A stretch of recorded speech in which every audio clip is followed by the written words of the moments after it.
दिए। मेरी मोहतरम बारकाई सेक्रेटरी और प्रिंसिपल चंद्रगोता और खातून और हवलदार, मेरे प्यारे साथियों और बच्चों, आपका बेहतरीन शुक्रिया कि आपने मुझे इस स्टेज के काबिल समझा और सुनने के लिए हाजिर आए। जवाब अस्त्र तो तारे भी तोड़ सकता है, कठिन नहीं है कोई काम आदमी के लिए।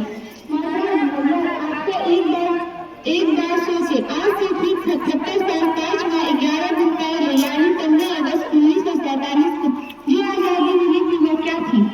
यही ना कि अंग्रेजों के हुकूमत में जो कानून थे वही चले, हर बड़े छोटे को जलील करे, हर अमीर गरीब का मान झड़प ले, हर ताकतवर कमजोर को डराता रहे।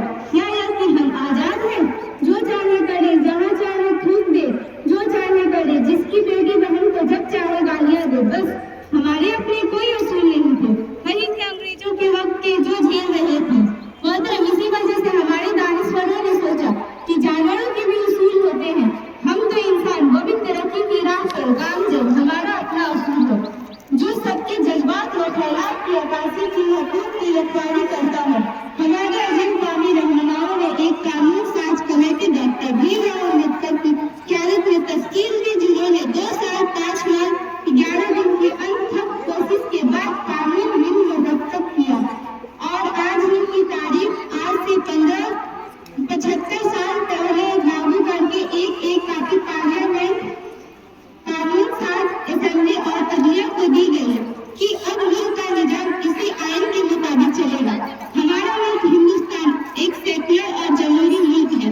इसमें हर एक हिंदुस्तानी को यह हक है कि अपनी पसंद की जिंदगी गुजारे, चाहे वो कोई भी धर्म रखता हो या मजहब रखता हो। हमारे मुल्क की गंगा जमनी तहजीब की सलाखत और शान यही है। इन इशार के साथ आप लोगों को अलविदा कहती हूँ।